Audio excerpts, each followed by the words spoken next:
What's up guys, Thomas Alex Norman here, and in this video we're going to be getting into how to make better vacations videos for beginners. These are going to be 3 tips in this video that are going to serve you when going out there just on holiday and just kind of, maybe you're not going out and making an epic travel documentary, maybe you're not going out with tons of equipment, you're literally just going on vacation, on holiday, to create amazing memories and hopefully be able to capture those memories in the best way possible.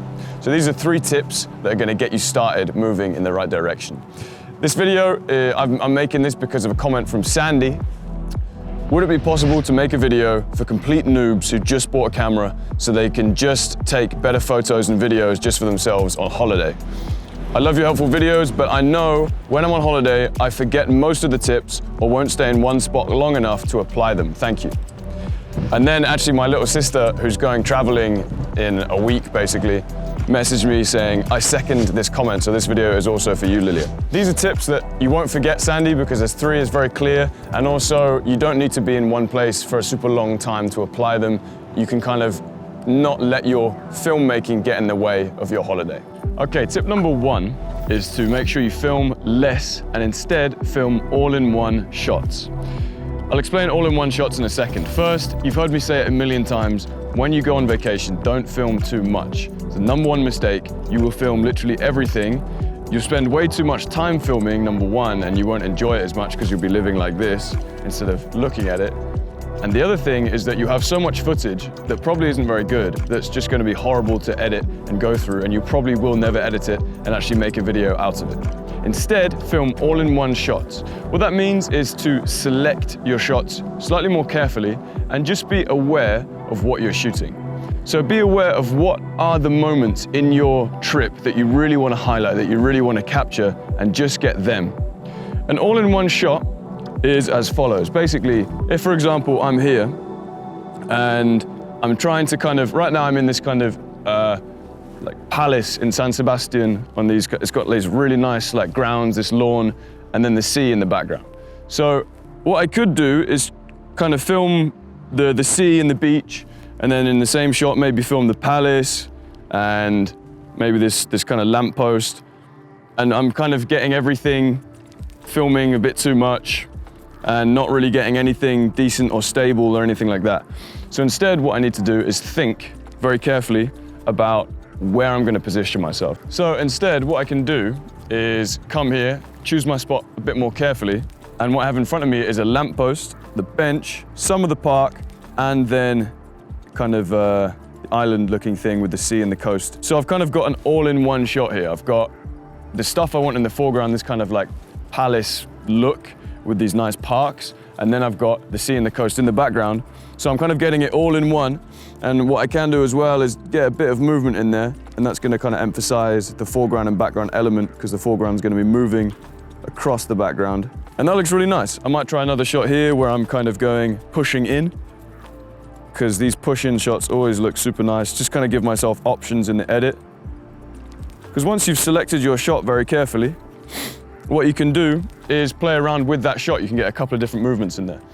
Maybe if I'm going to get just 1 more shot of this, or maybe 2 more shots of this area, I'd choose them carefully as well. So I'd come here, and for example, we've got a nice shot of the palace here, maybe zoom in a bit, and what I can do is kind of come from backwards, push forwards, and then you have a really nice shot of the palace. So, for example, I could cut those 2 shots together, and that would be a great little scene of this area, rather than having shots that kind of pan around and kind of film everything.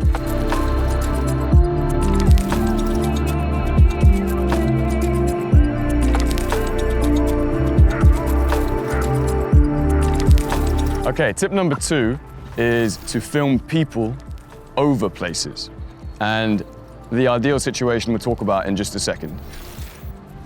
What we can often do is film the places where we're at, like we just did. We filmed the palace, we filmed the beach. It was all very nice. But maybe we would forget to film the people that we were with. For some reason, we have this kind of thing of we can take photos of the people we're with. We say, oh, step there, let's take a photo where you're at.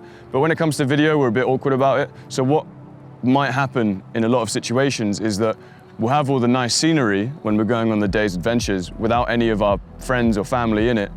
and then we'll maybe have some shots of our friends eating in a restaurant or something. And the two's kind of, okay, but where were the people here? And it goes against the all-in-one concept that we just talked about. So the way to get an all-in-one shot in this situation would be to really film the people in the places that you're going to. So make sure you get shots of your friends, your girlfriend, your family in the places that you're at, and then it's all gonna flow really nicely together, and you're gonna have this kind of in-the-moment feel to it. Basically, don't make the mistake of just filming the places without the people in it. Make sure you're always thinking as a priority over the places is getting the people, getting the moments with those people, getting the emotions of those people. And if you have a video full of that, it's going to be a great video.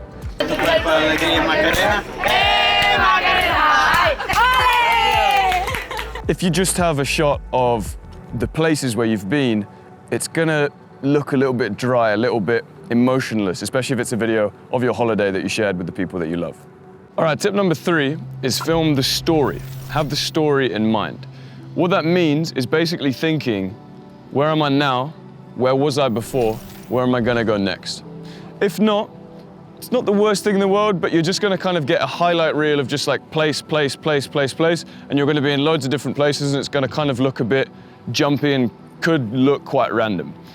A better way to do it is really to think about the story and have in mind how you get from place to place, to add some kind of transitions into your journey. Because it's also when you're on vacation, when you're traveling, like those parts are very memorable too. It's not just about, I'm in this beach and then I'm in this site and then I'm seeing this monument. It's also about this bus journey or this walk or this kind of journey, literally this travel is what can really bring your video to life, and also obviously brings your own adventure to life.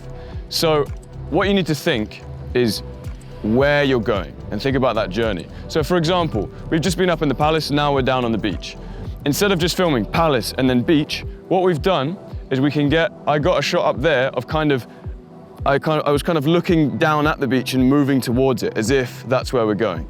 Now I'm down here, what I can do is film, for example, up this lamppost right here. There's a lamppost that's very similar to the one in the palace, so I'm kind of connecting that, and I can kind of go down here as if we're kind of just arriving on the beach like this.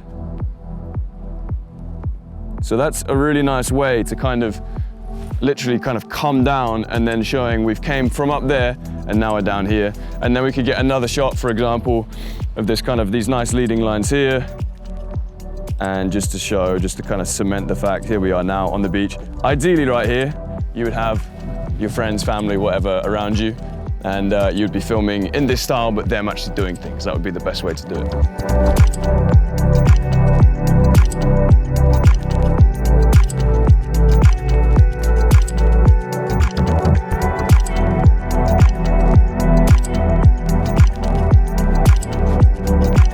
Thank you very much to Raul, who is filming this video right now. As you can see, the shots look very, very nice. He lives in San Sebastian. He is a wedding filmmaker as well as does a lot of corporate videos.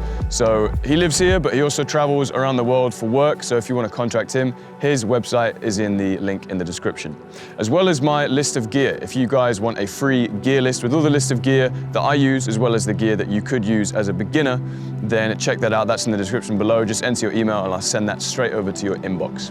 Until next time, guys, I'll see you very soon in the next video. Keep filming. Bye-bye.